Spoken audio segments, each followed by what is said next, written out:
Traders, welcome to the Stock Market Movers. Welcome back. I'm your host, Money Mitch, and welcome to the show. Today's topics, we got Biden and Taiwan, FOMC meeting and Goldman Sachs outlook, Autozone, Starboard with Wix, stock market gainers, earning stocks for this week, Array Technology, and the Grand Theft Auto 6 leak that was out there. We'll talk a lot about what's going on in the market. If there's a headline that has your eyes, make sure you guys throw it up in the chat here. And of course, at 1:45, we're going to be joined by our interview today. We got Giles Coughlin, analyst at HYCM. Excited to go ahead and get into a good interview with Giles.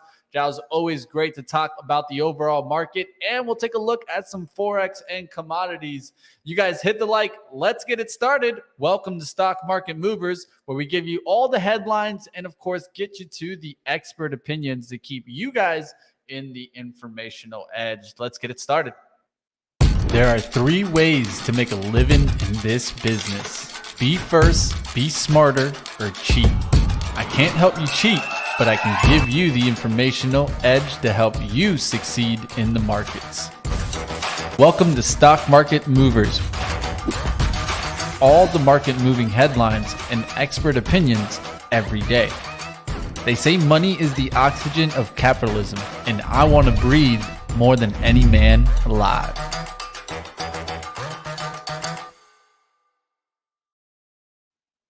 All right, traders, let's go ahead. Let's dive on into today's action. Let's take a look. SPY jumping back. As you guys can see, I was caught on the MOS taking a look at that jump. We'll talk a little bit about that coming on up on what was hot and what was not. But let's take a quick dive into the SPY, as the SPY is bouncing a little bit here.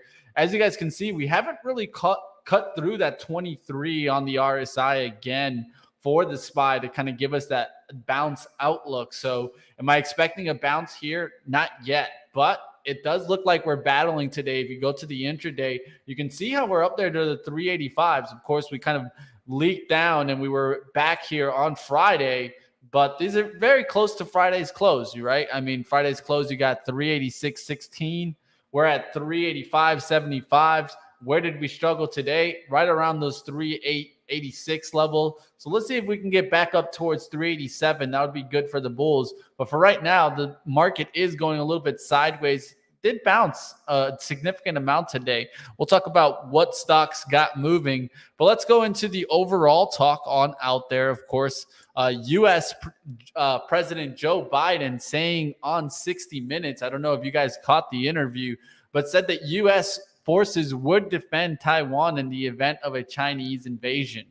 Asked on CBS 60 Minutes interview, it was asked that whether the U.S. forces would defend, and the answer was yes. If in fact there was an unprecedented attack, we would defend.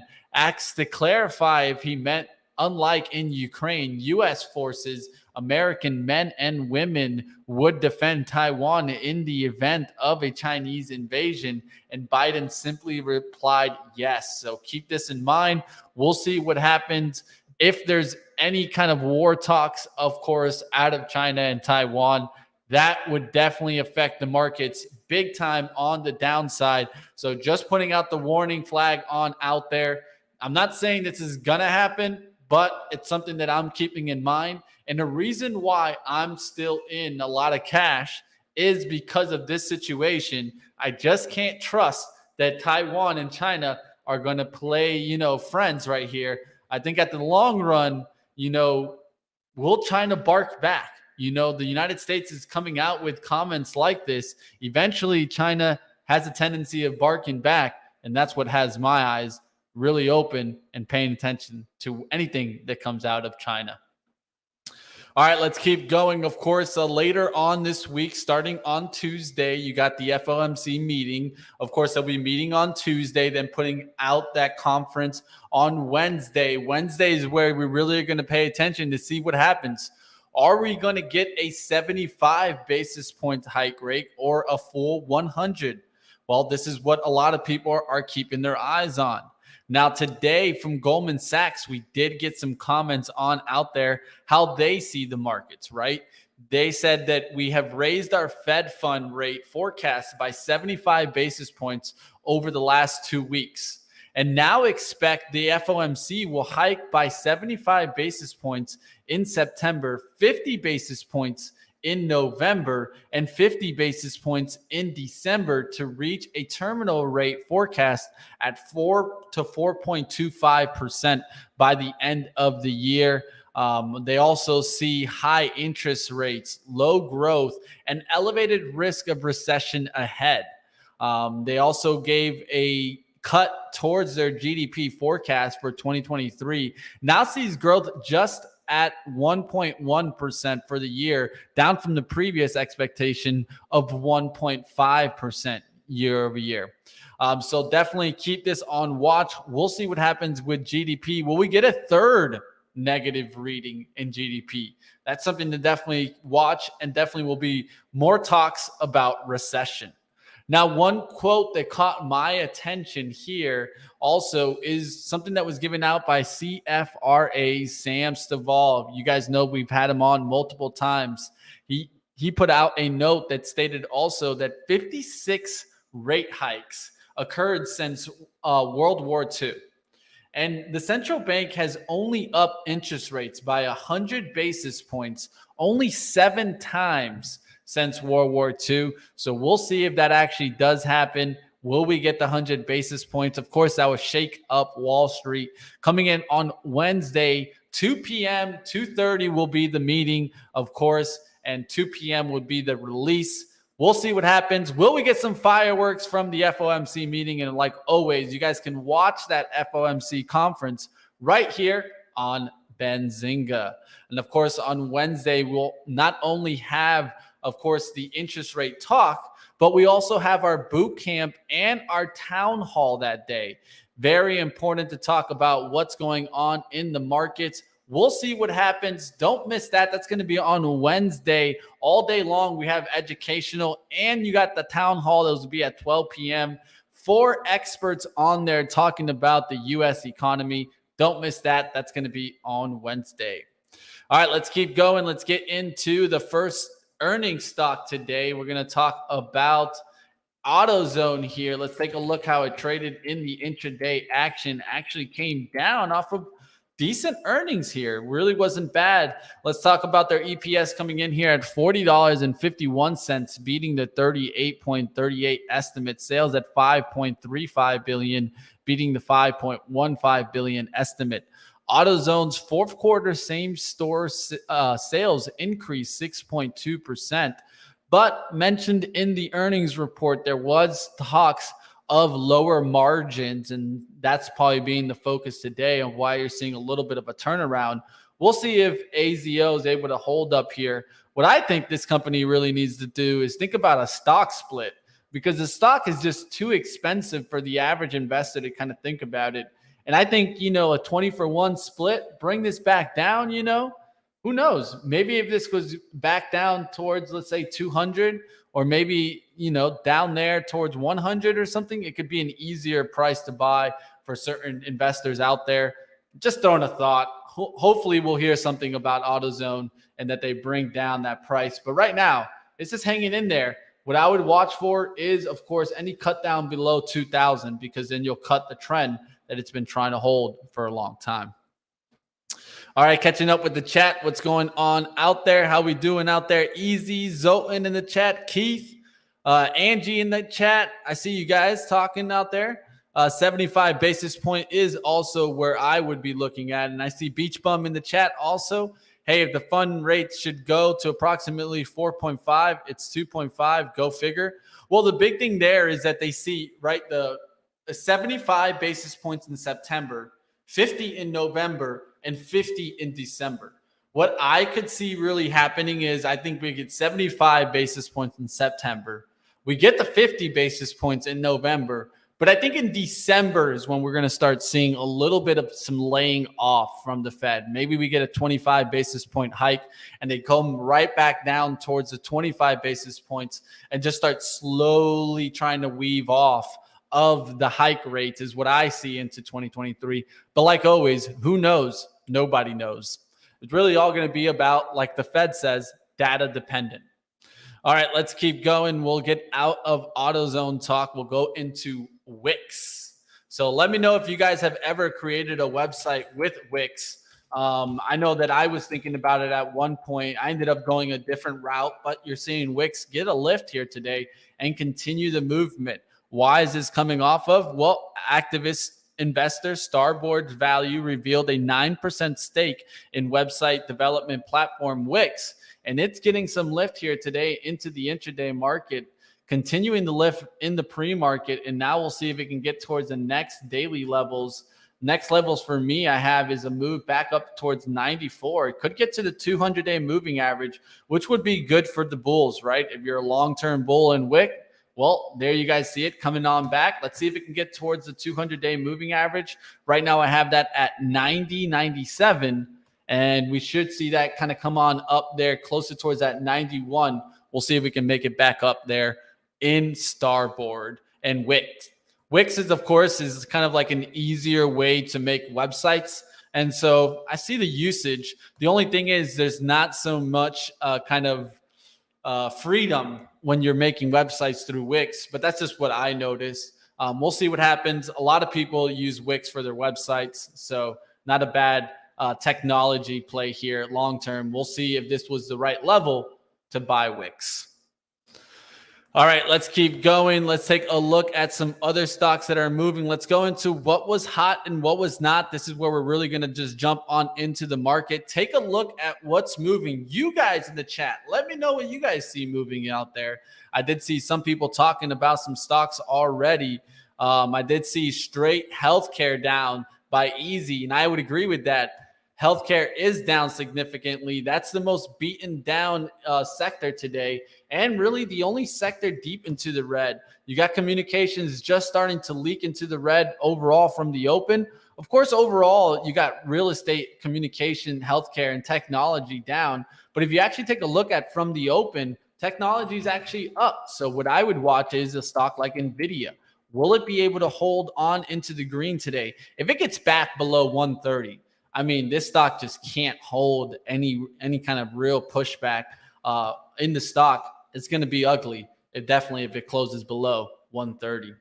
All right, but let's take a look at what was doing well today. It was all on basic materials. What was doing well? Everything in basic materials. Look at that. All the whole industry up. And why is this important? Well, a lot of this is important is not necessarily only for basic materials, but how we go ahead and catch rotation, right? And this is how I always try to look at an area that's making good moves on up so that we can work backwards, work from a top-down approach than a bottom-up approach. Top-down, working from the sectors to the industries, then going into the stocks. Let's go ahead. Let's take a look. All right, so if you see here, agricultural inputs, nice little lift here. Let's go ahead and take a look. What kind of stocks were moving there? Well, you heard me mention one earlier today, MOS. This is one I've been watching on the daily. Take a look at this nice kind of trend that we're coming back through. I think if we could get back through 58, we have a good outlook going towards 62.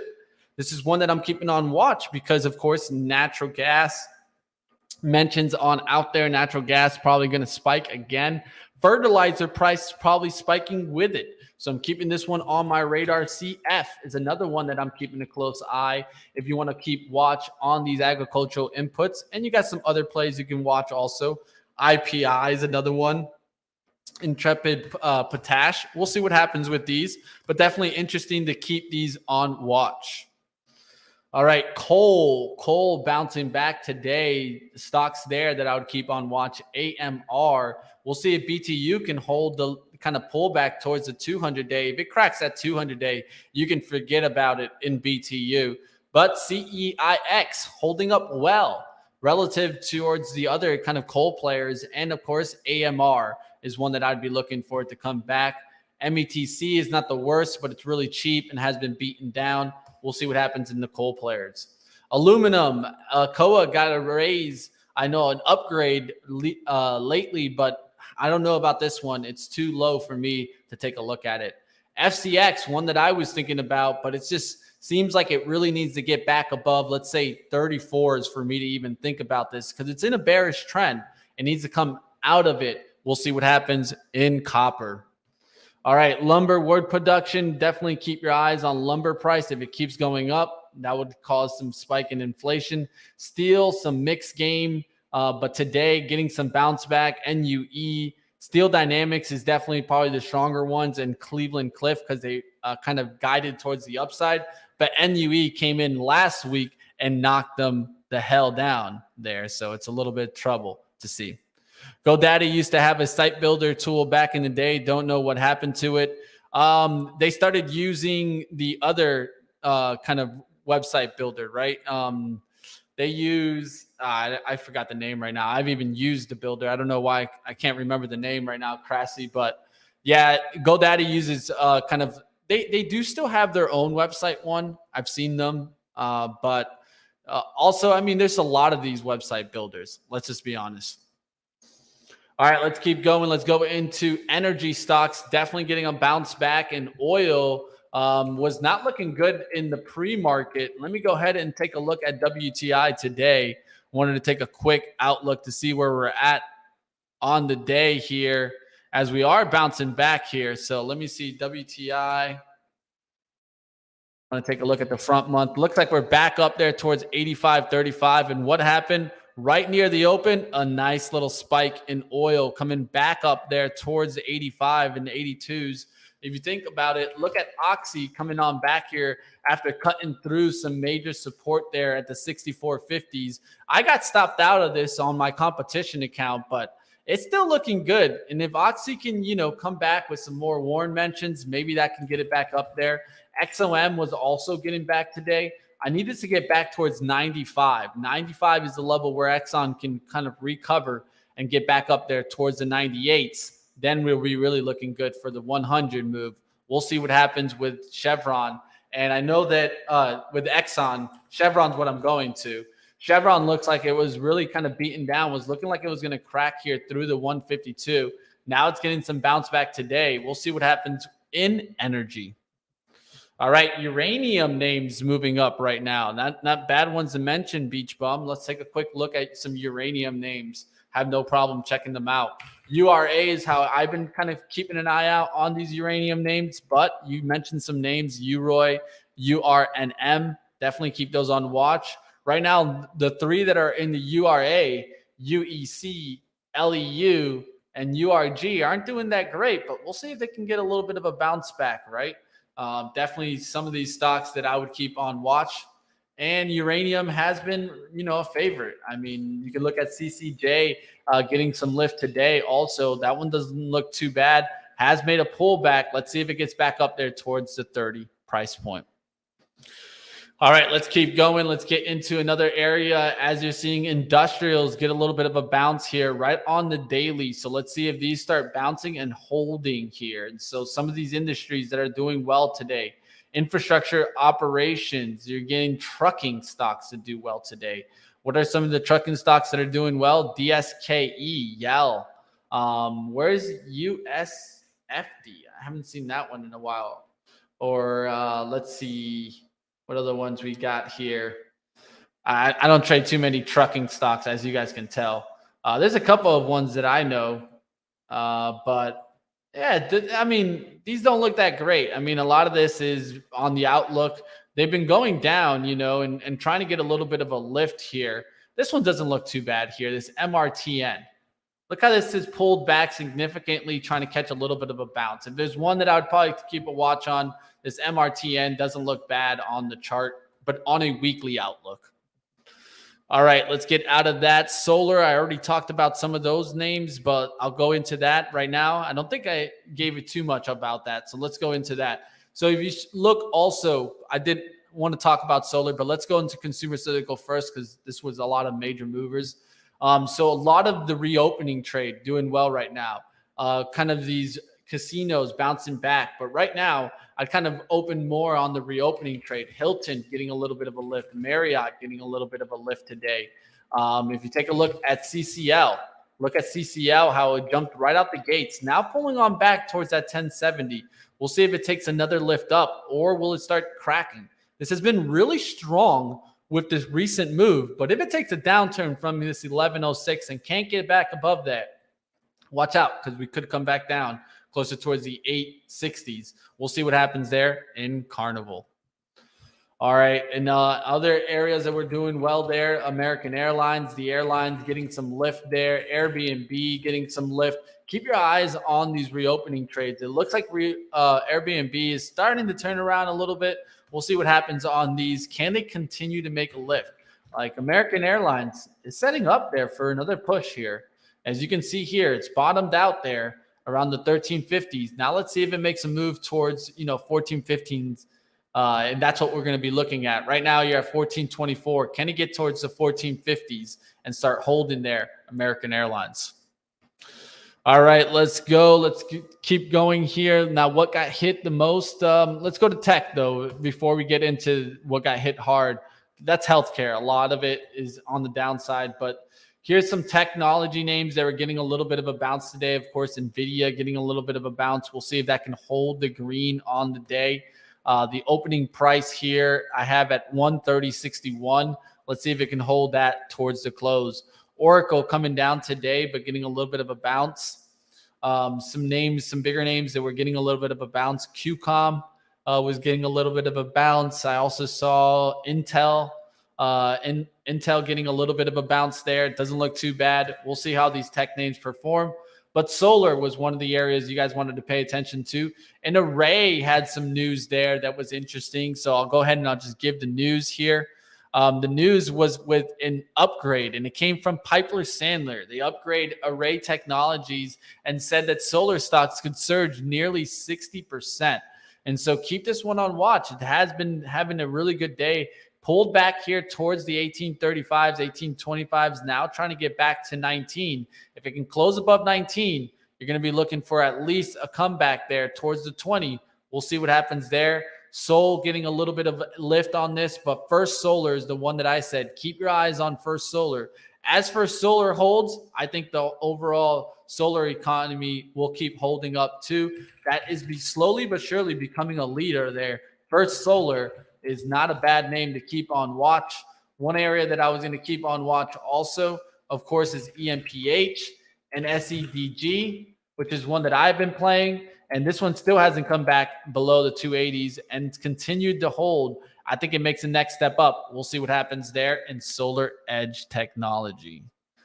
All right, if there's any solar name that's on your eyes and you guys want to talk about it, definitely throw it up in the chat and I'll keep it going here.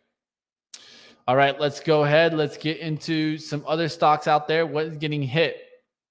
Well, healthcare is getting hit hard. What are the stocks that are getting hit the most? Well, it looks like biotech. A lot of these biotech names getting hit hard right now. Some of the bigger names, definitely Moderna down big, bio and tech, but down big. What is going on in Moderna? I didn't even catch that, why it's down so much. So let me just go ahead and catch why it's down here.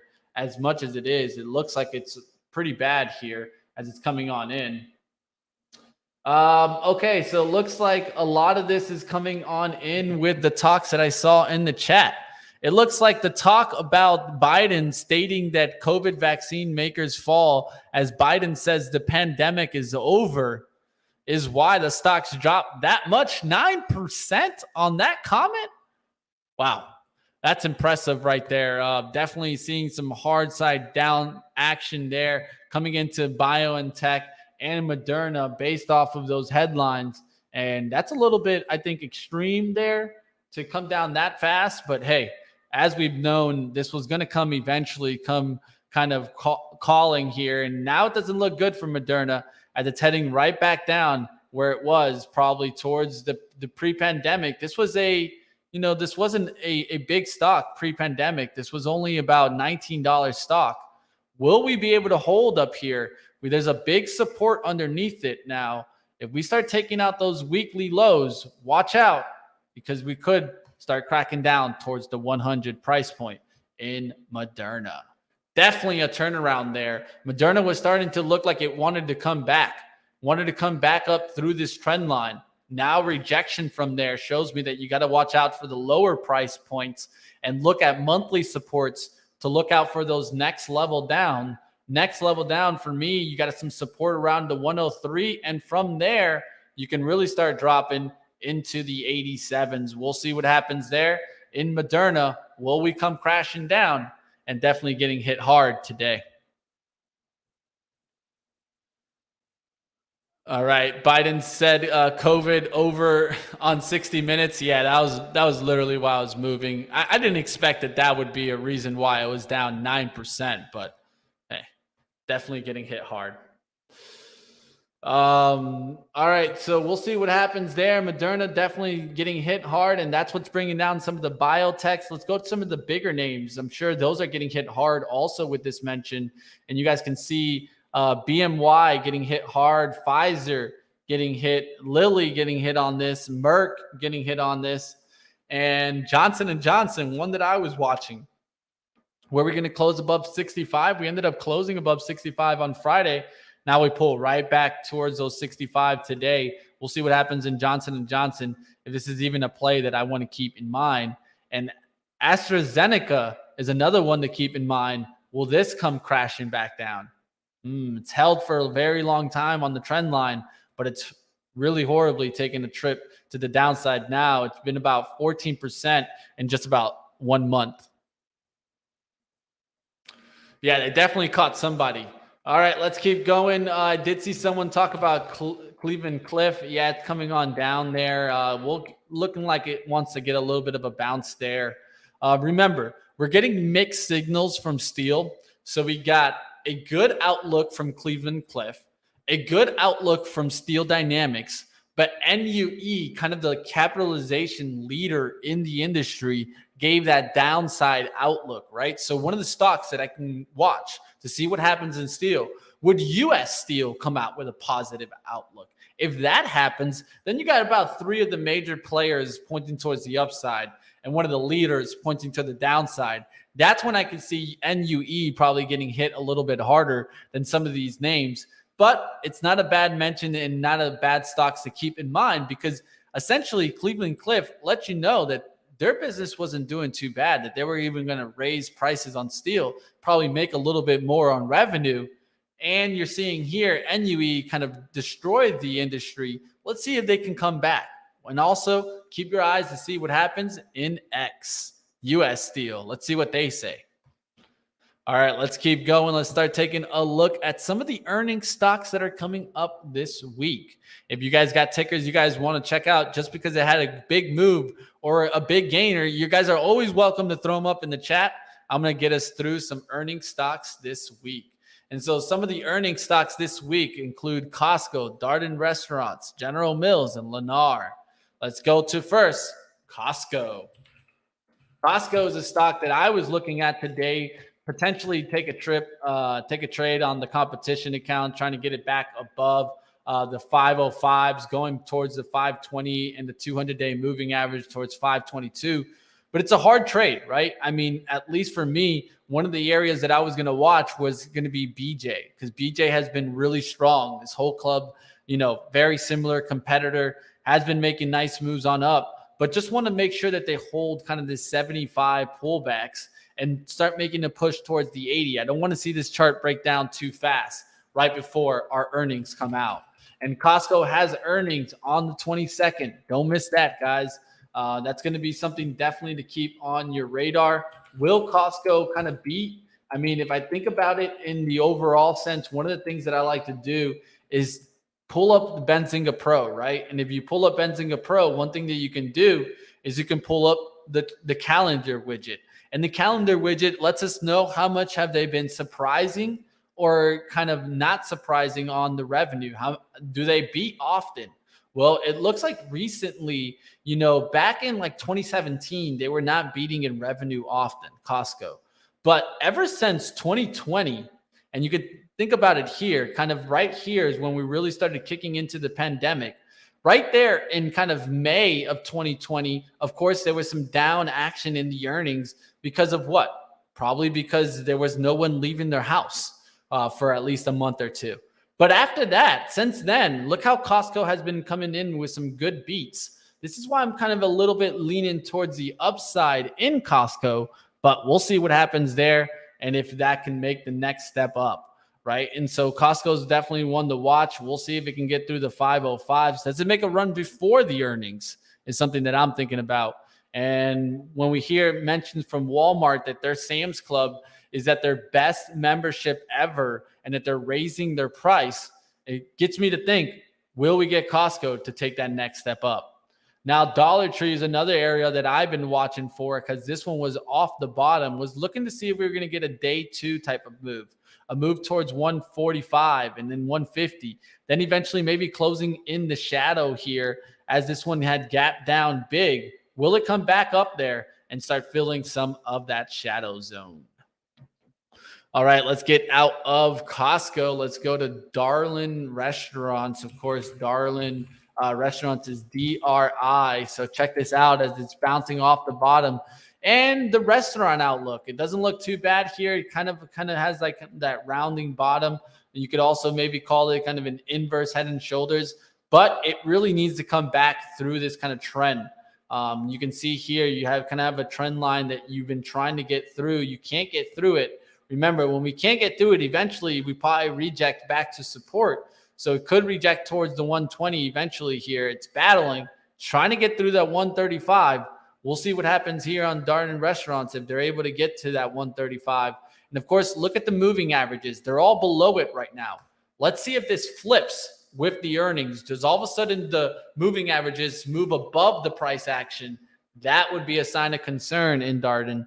But if the price action can continue above all the moving averages, you showing that curving action, showing you that the price action is showing you towards the upside. We'll see what happens there in Darlin Restaurants.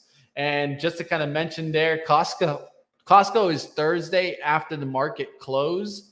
And let's go to Darlin here. That's going to be reporting also on Thursday, but before the market opens on Darlin.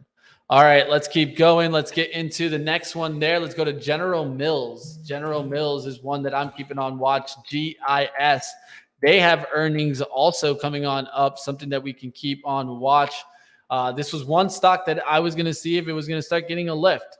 I'm also thinking about Clorox, but let's see if General Mills can get some of their earnings lift. Of course, packaged food, passing down some of the costs to, of course, the grocery stores and the consumer. Let's see if they can keep getting a nice little push there. Move back above 76. Not a bad area to watch. And we'll see if General Mills can get moving or not. Lennar definitely getting a little bit of a lift today. And why are the these real estate stocks getting some lift? Well, a lot of it is coming after KeyBank double upgrade the sector to overweight from underweight. And of course, they tried to state that home builders had underperformed this year and tend to rebound sooner and more sharply than the broader market. So getting a little bit of a lift, but I think eventually this kind of sells off. It's been kind of a selling off since kind of this push up there towards the 88s. We'll see what happens in the residential and construction industry. All right, let's keep going. Let's take a look at some other stocks on out there. We still got a little bit of news, and then we're going to be getting into our interview. Coming up, we got Giles Coughlin, analyst from HYCM. Yes, I'm excited to go ahead and talk about some macro outlook here. As we continue here on Stock Market Movers, I'm going to go ahead and play a quick Benzinga Pro trailer, and we'll continue on with the show. Introducing Portfolio Synchronization with your brokerage. Now you can securely connect your brokerage account to Benzinga Pro, opening a world of personalization. Screen lightning fast news just for the stocks you own. Set alerts for news catalysts that affect only the companies you care about. It's all possible with a simple click and a secure protected connection. Overcome uncertainty and connect your portfolio to Benzinga Pro today.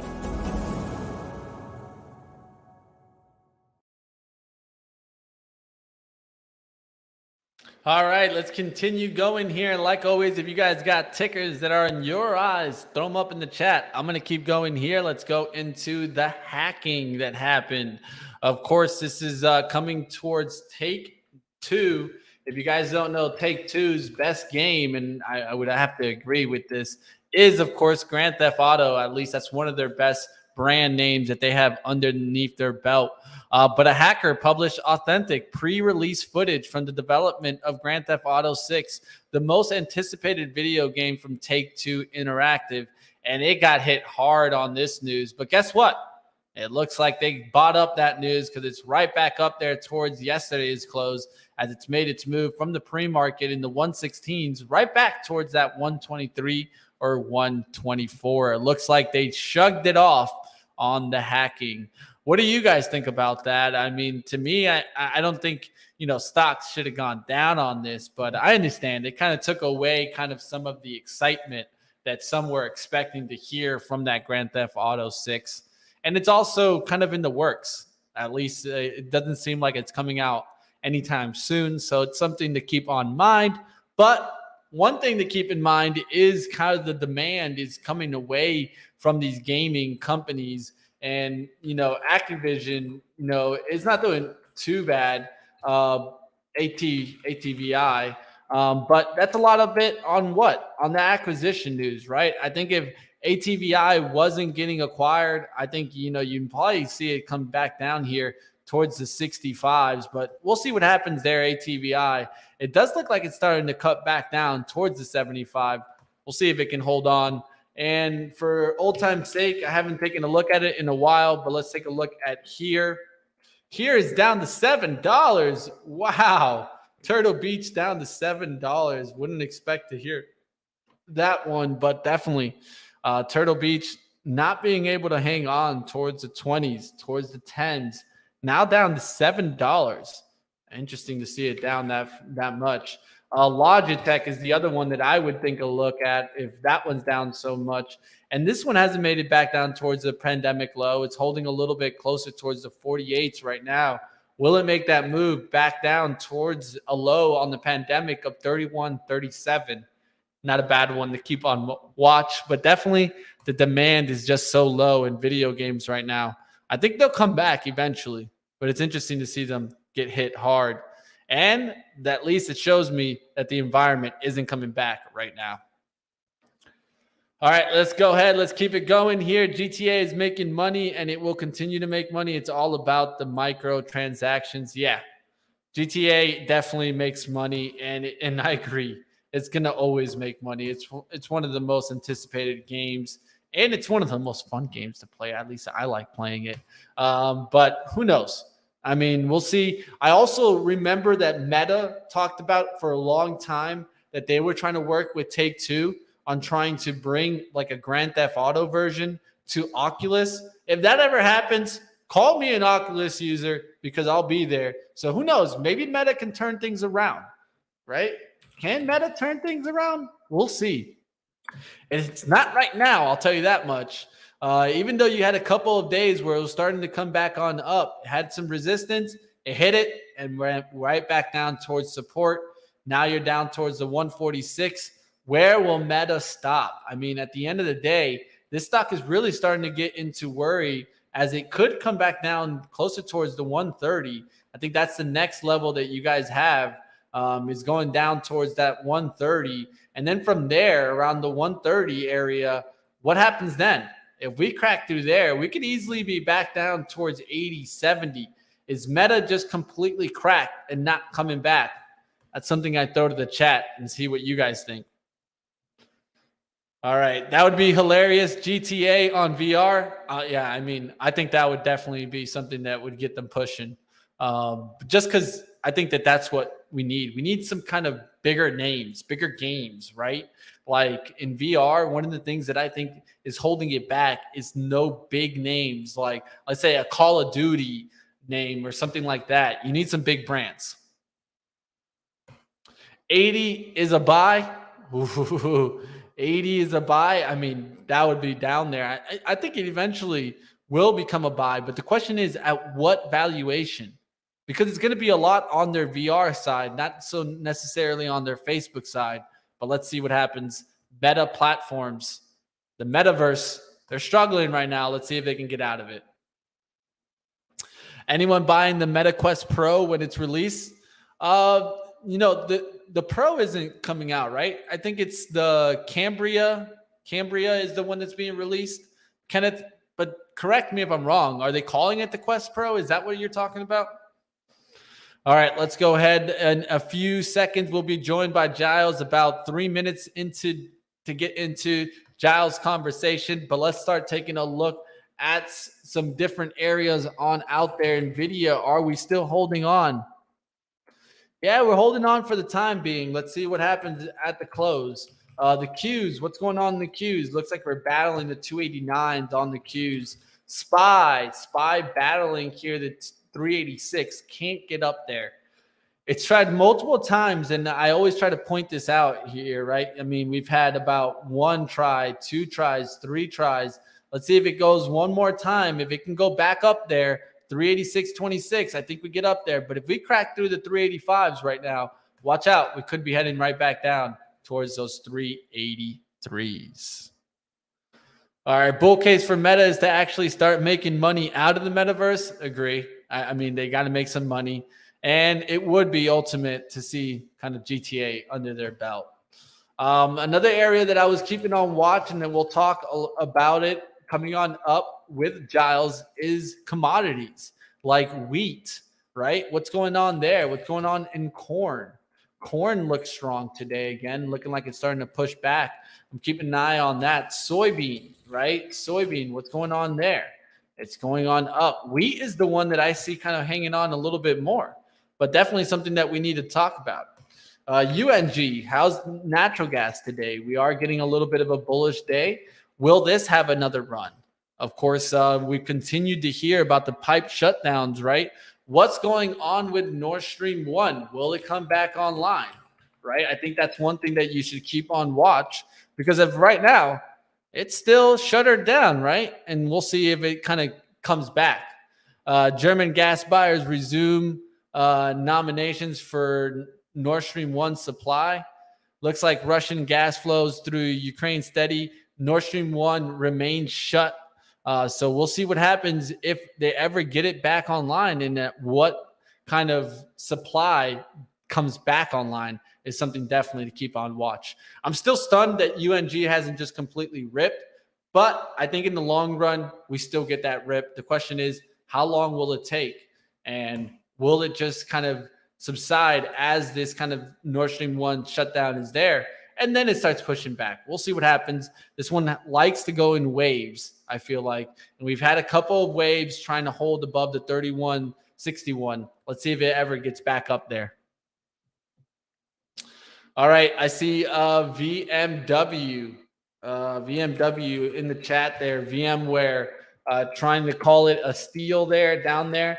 I mean, it doesn't look too bad there. It has like a longer term inverse head and shoulders, but it can't crack here the 108s. If it cracks that 108, you got to be careful, because that left shoulder could start breaking. And if that left shoulder breaks, you could be making your way up.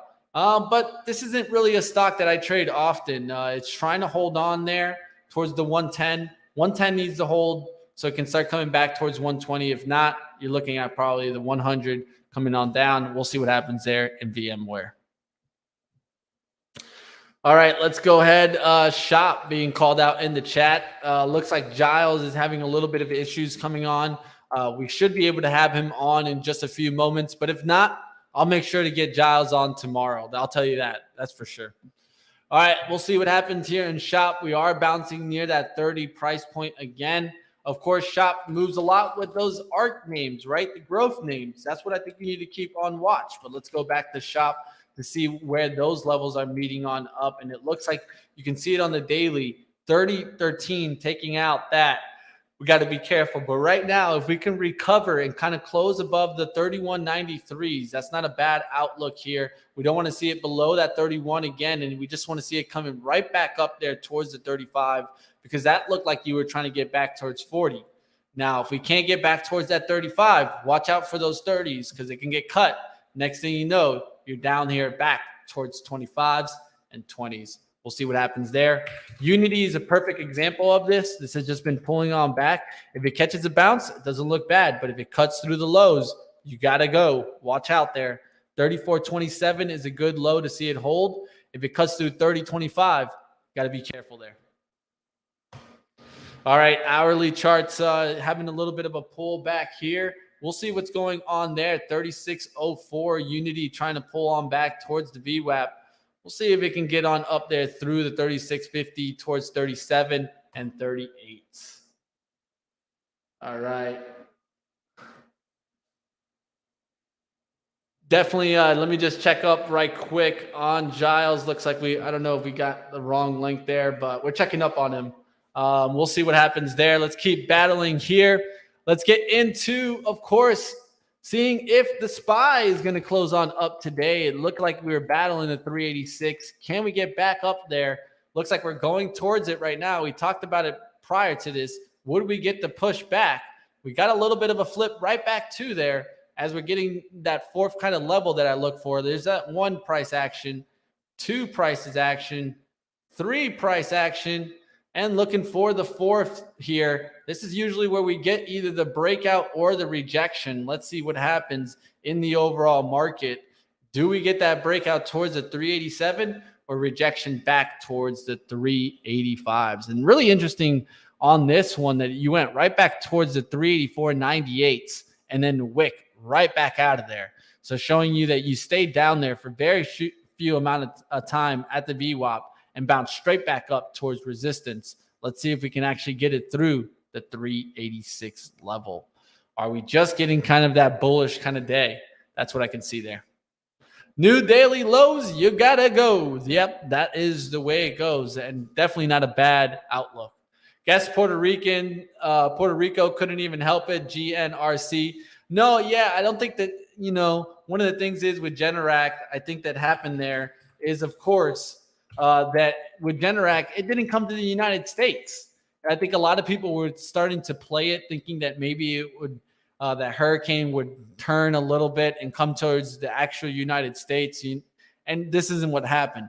And so I think that turned around that outlook that it's not going into the United States, the continental United States, is why you're seeing Generac turn around. And this was an interesting play. I was actually looking at it here before to think about maybe playing it up, but it just couldn't hold on here. Generac not making big pushes. What's my Twitter? You guys can always find me at Money Mitch BZ. That's my Twitter right there, Money Mitch BZ. Pretty easy to find, and you should be able to locate me, Wally. Also, if you look in the description below, there should be just a link where you could just click on it. All right, let's keep going. Looks like I made a mistake there with the link for Giles. It could have been that I made a mistake. I'm not sure what's going on. We got Zoltan working on it in the background and Rohan helping me out also. So we'll find out what's going on there. If not, don't worry about it, team. I'll make sure that we get to Giles. We'll just probably get to Giles tomorrow. Like always, we'll keep working. All right, let's go ahead. Let's take a look at some other stocks that I'm going to watch. Tesla having a really strong day. Keep your eyes on this one. This is one of the most bullish daily charts of the big names. So if for any reason we could get a big rip up in the market, Tesla would be one that I would watch to really have a good time with that up move. And so you can see it right now. Was fighting the 300 support. It even came back towards the 200 day, which is 294. It's been holding there. Now we're starting to get closes up closer towards the 300, not really cracking that. Let's see if we can get through the 311 on the upside. That's the level that I would call out on the upside. You get that break, you're probably looking towards the 320s, and then Tesla is going to be looking really nice on the daily for a push through that 320 and seeing if we can make it back, let's say, towards the 360s. That'd be a big breakout there in Tesla. So I'm keeping this one on my radar, even though the market's looking bad. And it's not looking like the best, right? Well, Tesla's chart is not looking bad, right? I mean, I would just say that right off the bat. Apple, of course, another good chart to kind of keep on watch. Let's delete all the drawings there. There's just too much on there. And now you guys can kind of keep a look on it of how it's really moving. It really isn't a big bullish setup anymore. It just seems like Apple wants to hold on. That's one thing I can definitely say. If you think about it, there's been a lot of resistance coming into play. There's been a lot of support that has held up here. And now it's kind of more of in that in-between stage. It has that kind of where it's come down, it's gone up, it's come down, gone up. I wouldn't expect too much down, but I also wouldn't expect too much up. So definitely, this is something that you got to keep on watch. We'll see. It found bounce right there at the 150s. Can it get back up through the 200-day? Remember how I talked about it earlier? When a lot of times when we have kind of the moving averages and they slowly, you want them below the price action. Below the price action gives it that kind of lift and outlook. But when they all start moving above the price action, that shows me heavy resistance, and it's pointing towards a bearish time moving forward. All right. Anyone have any water companies they like to invest in? I got you, Aaron Ryan. I can go through some of those tickers. I've actually taken a look at some of the water stocks before. So what we'll do is we'll go to utilities and we'll go into regulated water plays. And so the first thing I like to do when I'm looking at an area, right, an industry, I'll first line them up by capitalization. Why? Because usually these are going to be the biggest stocks first. And so what I can do is I do that all off the pack there with regulated water. And what do you get? American Water Works. This will be the first one. You've seen Jonathan mention that one also. It's the biggest one of these, right? And so let's take a look at the dailies. How do these look? Well, it looks like this one has kind of that inverse head and shoulders here, but it popped up, couldn't hold it, came back, held the neckline there, now trying to come back there. But then what does it do? It rejects right back below those lows. So you got to be careful. If it cracks here through this 145, you could be right back down here towards the 130s. So you got to keep that one in mind. WTRG, another one to keep on mind, right? You got SBS. This one's a little bit kind of one that I haven't traded before. This is another one that I've traded here is CWT. This is California Water Service Group. This is not a bad one to keep on watch. And a smaller player, if you're looking for a smaller player that you may be looking at in water plays, I'd keep on watch CWCO. This is one that I was watching for a nice breakout back here. I was watching it all the way back here. And so we'll see what happens there. This was back, I was looking at this in March. All the way in March is when I was looking at these water plays and thinking that they could get all the way up here. And remember, I created this in March 7th, updated this on March 8th. And now look where it came into play. It actually filled into there. You could see I was a little bit off on my timing because where I drew the circle and where it actually finally eventually up going to.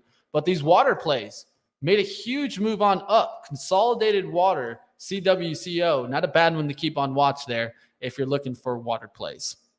All right, now, chat, I will go ahead and tell you guys we do have Giles Coughlin here. So it looks like I might have made a mistake with the StreamYard link. So don't blame it on Giles. It was probably my mistake. So just want to call that out before I get him on here.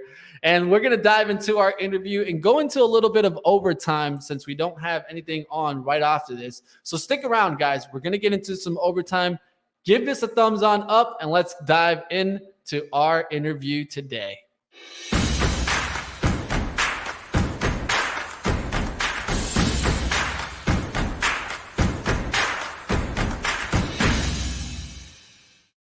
All right, let's bring on Giles Coughlin here, the analyst at HYCM. Welcome back, Giles. Mitch, it's great to be here. I was excited, looking forward to speaking to you today. So I'm glad we managed to iron out all the issues, and here we are. Definitely. That's all that matters is that we got you on here. And so the last time I've had you on, of course, we didn't have that CPI data. We got that surprise in the CPI data. So I wanted to know your thoughts on inflation and where do you think we're heading from here? Yeah, well, that was a really good opportunity. I took some great gold and silver shorts on that hot CPI. We were talking about it. I remember that, Giles. And if you remember going into that hot CPI that we had last Tuesday, market analysts were expecting headline inflation to fall to 8.1%, down from the prior 8.5%. So the word on the street was that, oh, phew, we're going to see the second consecutive fall in headline inflation, which means the narrative builds that we're past peak inflation and the Fed can start thinking about slowing the pace of interest rates. Then we had the headline print, 8.3%, above the forecast. And in line with the highest expectation. The core inflation was also in line with the high expectation, and the month-on-month core. So instead of inflation dropping, inflation was showing that it was stickier, and in particular, we saw high increases in rental cost. So all of a sudden, the market thought, oh no, that Fed soft landing that we began to anticipate, we have to reprice. And that's why we saw the NASDAQ, the Dow, the S&P 500 fall like 4, 5, 6%, depending on which index it was. We saw the DAX fall, we saw Euro stocks fall, we saw the dollar surge, and we saw gold and silver tumble. Now that was the catalyst for me to take some gold and silver shorts and try to benefit from that sudden repricing.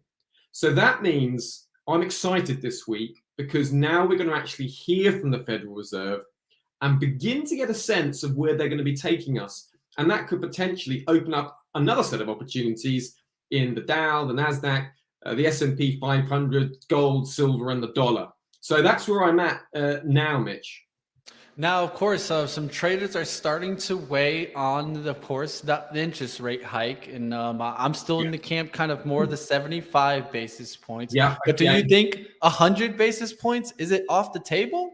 Well, Mitch, you know me. I don't make my money by projecting exactly what's going to happen. I more like to respond to what does happen, but I will have an opinion. And so my opinion is the 75 basis point hike, it is 100% priced in. I wouldn't be surprised if they went 100 basis points because they want to show that they're on top of inflation. And when you go back to the 1980s, and remember, many of these guys are going to remember the 80s and that high inflation. When inflation went to double digits and up and up and up, heading towards 20%, and interest rates went to 20%. So I think there is a case for hiking aggressively because inflation, once it gets root into economy, it's really poisonous. But the Fed is behind the curve, and that's the difficulty. Because if they keep hiking aggressively, they could end up bringing down the economy far too quickly when eventually inflation, the interest rate bites. I remember that's the problem that central bankers have around the world is they keep hiking interest rates, but the effect isn't felt into the economy to sort of like 3, 4, 5, 6 months later. So getting that timing right is crucial. So that's why they said that they're looking at going up to like 4.5% and then pausing. So they want to buy themselves some time, but they want to almost a little bit on the side of caution by being a little bit more aggressive than less aggressive. So that would make sense of 100 basis points hike. That would make sense. Yeah, and I mean, in my eyes, at least from the small time that I've been investing, is that I've seen it also that the Fed loves to play extreme. So if them playing extreme to the other side wouldn't be anything different. I mean, in the pandemic side, they were extremely supportive. So it would make sense for me to be on the opposite side for them to get more an extreme restrictive policy. And I think that that's what this next step is for. And of course, this is where the opportunity lies, Mitch, because markets are expecting them to be aggressive. That's what we saw the reaction to the CPI. So say they come out and say they hike by 75 basis points, but they start to say, well, we've seen some concerns about the US economy. We don't want to push too far, too soon. Any language that's perceived as the Fed showing a willingness or ability to slow down the path of rates, maybe not peak to that 4.5% terminal rate that's kind of anticipated. If there's any hint of that, then we will quickly see the dollar fall, 10-year yields fall, and that would be a great opportunity to short the dollar yen. Because remember the Bank of Japan, they got very itchy with the dollar yen up at that 145. Remember they were asking for the fixing rate, the Bank of Japan. They were also saying, how nervous they were about the weakness of the yen. And then they had a meeting of the BOJ, the Ministry of Finance, and the FSA. Now, those three are able to move the yen. So they were saying to the market, we're worried about this weakness in the yen, and we can move it. So I think the best opportunity that I could see would come from a dovish Fed, and then it would be shorting the dollar yen, but also going long silver. with the gold silver price ratio still quite high, silver should outperform gold if there's reasons to buy either of them. So that's sort of my dream scenario. Would be a dovish Fed, and it would be shorting the dollar yen, going long silver. That makes sense to me from the risk reward perspective, from the fundamental perspective, and in terms of the opportunity with what other central banks are doing around the world. Yeah, I mean, I've been seeing the currency talks, and it seems like they're really kind of getting to, a more heightened stage. I've been seeing a lot of yen Mitch, talk. this is a Explain to wonderful me time. what's going on. What's going on in the dollar? What's going on in currency? This is a wonderful time because remember, we've had this long period of interest rates being sort of flat across the board. Well, how do you differentiate the different currencies when interest rates are virtually identical? So now what we're seeing is different central banks moving at different rates. And I expect this to develop further because some economies are going to do better than others. Some are going to be able to stimulate growth. Some are going to see growth falling behind. And that's going to really differentiate currencies nicely from each other. And already we're seeing these short-term deviations providing excellent opportunities in FX markets. We saw, a little bit of a miss from the Canadian jobs data last Friday, providing, another short scalpable opportunity. And this week we got the Bank of Japan, the Swiss National Bank, the Bank of England, the Federal Reserve, all meeting, all with their particular nuances and particular areas that we need to focus on, each providing different opportunities. I'm going to Dubai in a couple of weeks, and I'm leading a 2-day course, and I'm starting off speaking on FX because I think this is a great time to be involved in FX. And with these interest rates suddenly rising, then you're going to see some central banks slowing, some speeding up, and that creates a great differential, good bond yield spread moves. So I'm excited about FX, as you can tell, Mitch. Definitely, and I will go ahead and give our audience an opportunity that's out there. Catch the HYCM webinar that comes out on Mondays. You don't want to miss that. I definitely think that this is definitely a time where you guys, if you never dove into kind of the Forex market or understanding currency, this is an exciting time right now.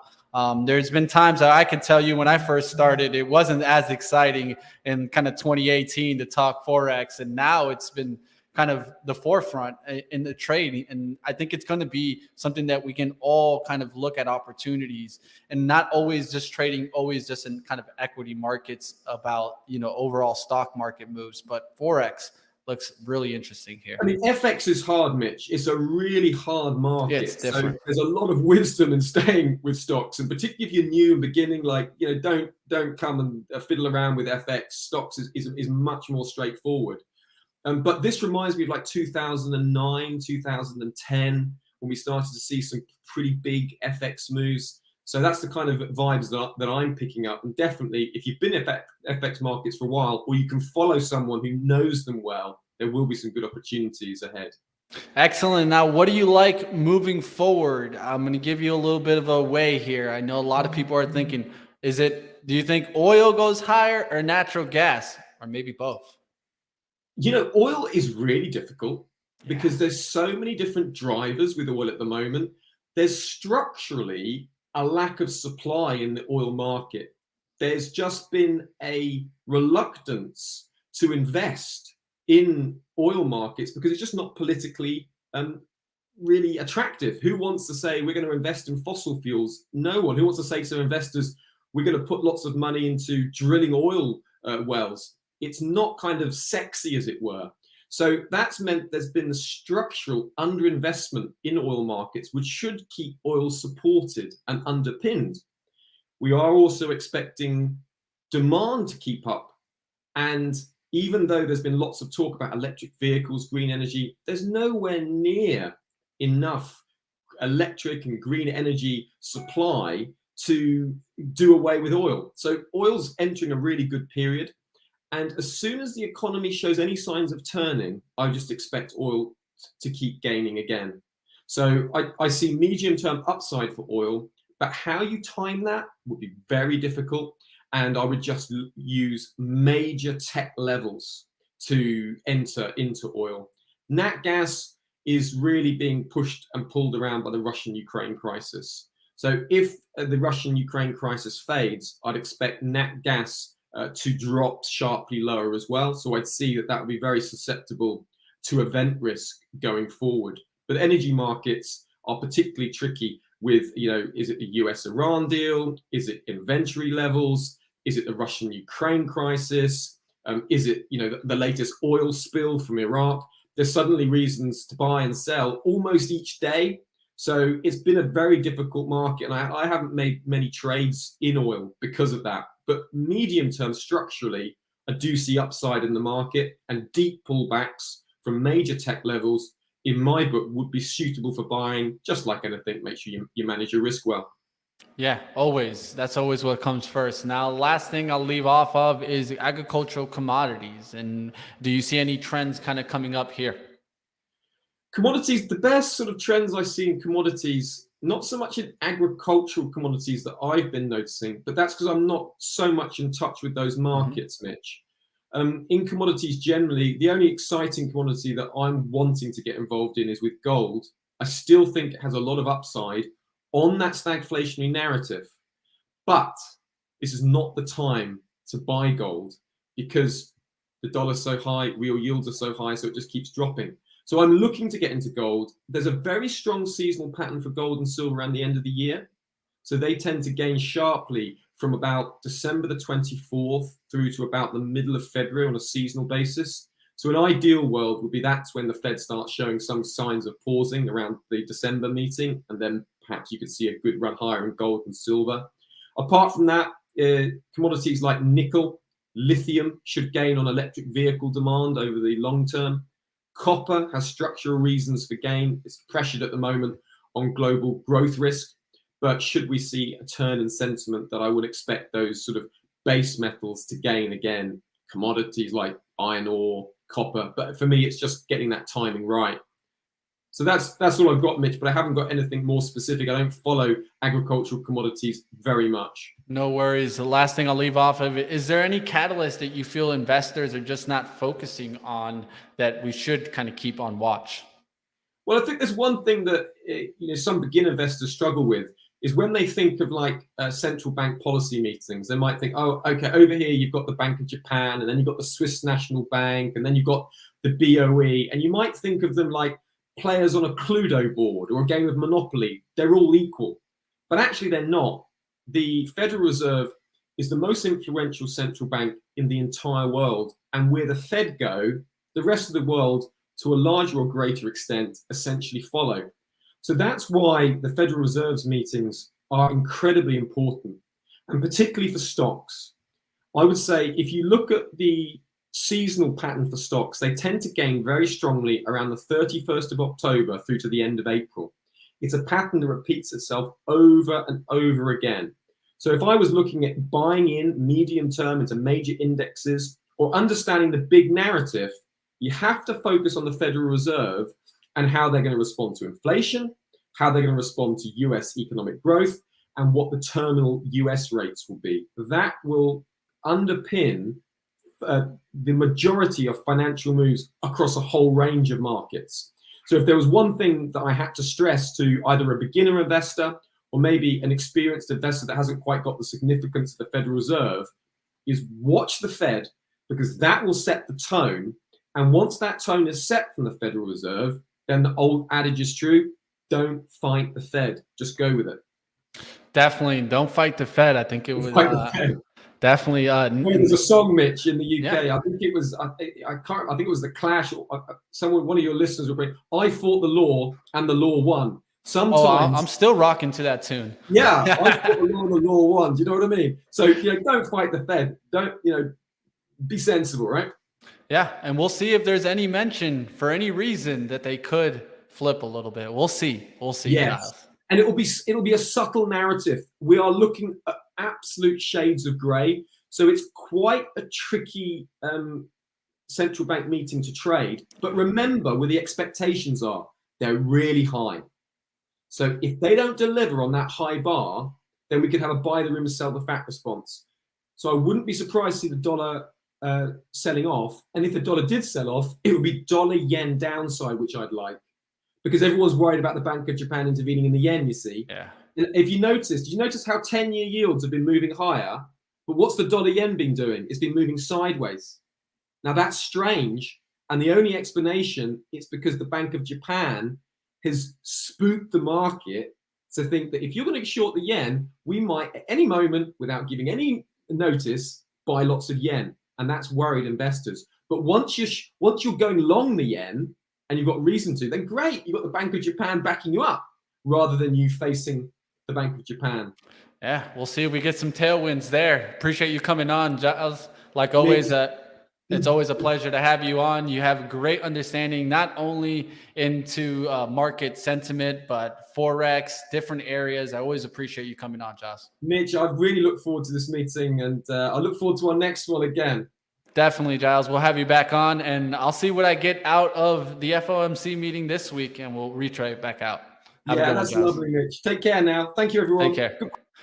All right, that's going to do it for us. I hope that you guys enjoyed some overtime. Do us the favor. If you guys enjoy getting to these experts, give us a thumbs on up, because that's why I really do this show. You know, I think I could take a break in the middle of the day to do some more research for you guys, but I want to keep you guys in the informational edge. And that's why I try to get on here on Stock Market Movers. It's not only covering the headlines, but also getting to the analysts out there so that you guys can hear from themselves what they're thinking.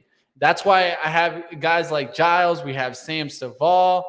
We have some great, we got Adam Johnson on. We got some great analysts that come on consistently. I hope that you guys appreciate this and stay in the informational edge. Hit the thumbs on up and hit share if you guys enjoyed this. Let everybody know that this is where you want to go ahead and catch some of these market analysts so that you guys can get a better perspective on the markets. I'll see you next time. Hit the thumbs on up before you get on out of here, and I'll see you guys on At the Close at 3:30.